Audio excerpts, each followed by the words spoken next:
Yo, what's good, y'all? Back with another one. I know I've been gone for a little while from YouTube, but I'm about to get back on my grind. You feel me? But that's beside the point.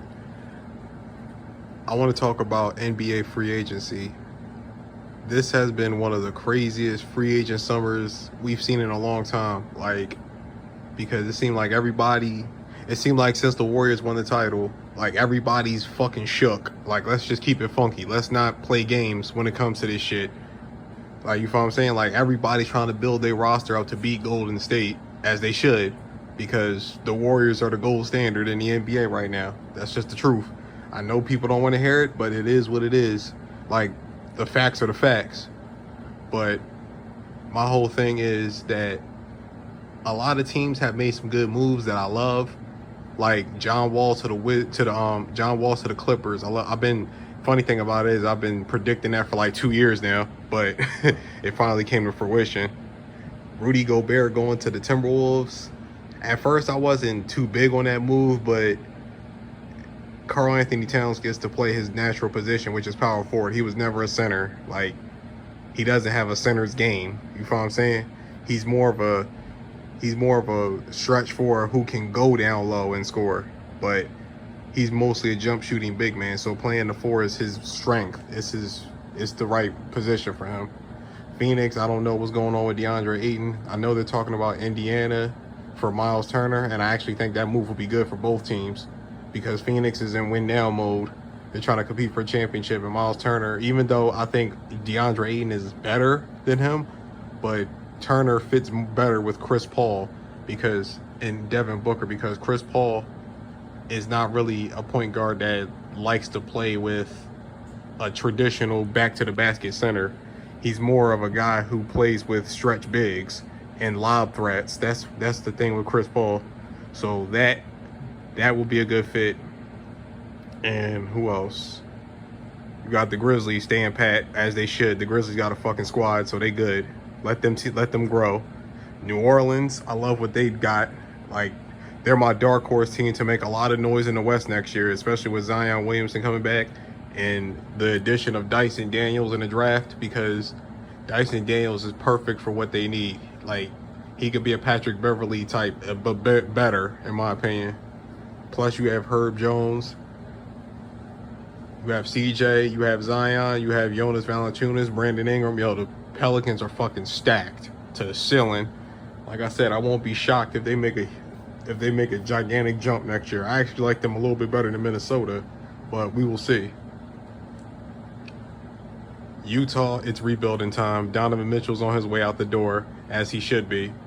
But because we already knew that once Rudy Gobert was traded, I know how Danny Ainge thinks. Like, I've been knowing about Danny Ainge since 2004. Like, I know every move the motherfucker's going to make. I knew he was going to trade Donovan Mitchell eventually. And it looks like it's either going to be the Knicks or the Miami Heat that he's going to go to. But my whole thing is, the biggest disappointment to me in free agency, I don't know, man. Like, cause the Lakers, I like the moves that the Lakers have made as far as like the low level moves, like getting Lonnie Walker, Thomas Bryant, guys like that. Because just like I was talking to my nigga OG, shout out to him. The Lakers made some good moves, but for them to be a contender or even be a locked playoff team, they do have to get Kyrie Irving. I'm gonna keep it real, because LeBron, Anthony Davis, and Russell Westbrook struggle to play together. Like, it don't mix. Like, I never thought it mixed. Like, I've been saying that since last year, that I knew that shit wasn't going to work. And everybody was calling me a hater, and I ain't know shit about basketball. Bron makes this guy better, he makes that guy better, and all this other weird shit without actually knowing fucking basketball. Westbrook and Bron was always a fucking bad fit together. It never was going to work. Like, niggas need to get it through their fucking thick skulls. Like, LeBron is a great player. Westbrook is a good player. But they don't mix. Like, it never was going to mix. Like, people need to stop. But I love what Denver is doing. Denver is having a great offseason with Kentavious Caldwell-Pope. getting him and also getting Bruce Brown, those are the type of moves that I love, like, for them, because you get Michael Porter Jr. back. God forbid his back is still in good one piece. I'm praying for that because that's my guy, but he can't stay healthy. And then you get Jamal Murray back. Like, the Nuggets are definitely going to be a problem. I just don't know if they're good enough to beat the Clippers and the Warriors and teams like that, but I definitely think the Nuggets are going to be good. So, I mean, yo, the West is a fucking gauntlet. And even young teams like the Rockets, who have a lot of talent, but it's just going to take time for them. The Kings, I like Keegan Murray. He's been doing really well in Summer League, so I like that move.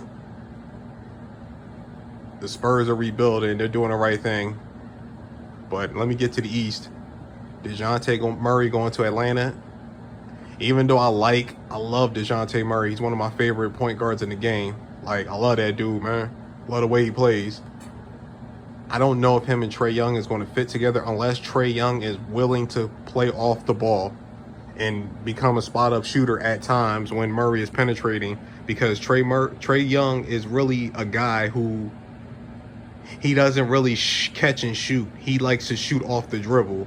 You feel what I'm saying? So that's why it's a little bit of a questionable fit. But I think it's going to work at the end of the day. I like it. And plus you have DeAndre Hunter. I don't know. I don't think John Collins is going to be there, but you never know. They might keep him. But then you still have Clint Capella. Like, the Hawks have a deep ass team, but in my opinion, the top four teams in the Eastern Conference right now, no question, is Boston, Milwaukee, Brooklyn, Philadelphia, and Miami. Make it the top five. Those are the top five teams in the East, no question about it. I'm gonna say Brooklyn until I see Kevin Durant and Kyrie Irving gone. If they're gone, then I'll change my mind about them. But until then, Brooklyn's still the top five team in the East, no question about it. And plus, the way they've been moving, they talking about Kevin Durant asked for a trade. I never believed that 1 second he's going to get moved. I've been saying it from Jump Street, even when the trade rumors came out. I never believed that KD was going to get moved because, for one, the Nets are making win-now moves. You don't trade a first-round pick for Royce O'Neal. You don't sign T.J. Warren. You don't re-sign Nicholas Claxton and Patty Mills. You feel what I'm saying? You don't make those kind of moves if you're trying to rebuild. Like, KD and Kyrie's not going anywhere, like I've been saying from the jump. They're going to still be there, and if the Nets are healthy, the Nets will be a contender. No question about it. Like, you can say whatever you want. Yes, the season ended very bad for them, and I don't like the Nets as a Knicks fan, but I love their roster if they stay together. Boston, I ain't gonna lie, I fucking hate the Celtics with a passion, but them niggas got a fucking squad, dog. They were weak at point guard, despite what people say about Marcus Smart. Marcus Smart ain't no fucking point guard. It's like, people need to stop the cap. But Malcolm Brogdon and Danilo Gallinari added to a weak bench, and you still have Derek White. Yo, the Celtics are loaded. I ain't gonna cap. You got fucking Robert Williams, Jason Tatum, Jaylen Brown. Even though I don't like them, but Marcus Smart. You still got Al Horford as a nice vet. The Celtics are ready to make a run to the title. I ain't gonna cap. And then you also have Milwaukee. They re-signed their guys. They ready to run it back. For the most part, I like what Milwaukee's doing. And then you also have Philly. Even though I didn't like the PJ Tucker move because I feel like he's too damn old, but I like Daniel House. They potentially could be getting Eric Gordon, so Philly's going to be better. Miami is stuck in motion right now because I think they're trying to get KD, but I love my Heat fans, but that's unrealistic to me that they're going to get KD. But Donovan Mitchell is well within their range. But the big question is New York, because I like Jalen Brunson and I love my young guys on my squad, but I don't know if they get Donovan Mitchell,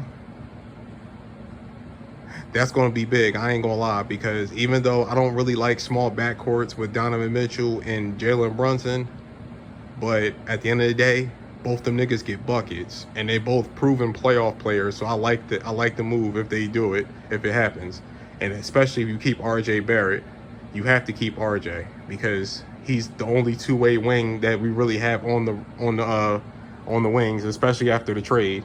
And I don't see Utah wanting him, just for the simple fact is because the Jazz are going to have to pay RJ Barrett, and I don't think they're going to do that because Utah's trying to completely rebuild. If you get RJ, the Jazz are not going to be a bad team. You feel what I'm saying? Like, they're gonna be better than what they want to be. They want to bottom out because they want Victor. They want the kid Vic. So I don't think the Jazz are going to ask for RJ. I think they're going to ask for the other people that's going to help them lose. But that's my quick thoughts on free agency. I got a part 2 to this video in a few minutes. I'm gonna holler at y'all. Peace.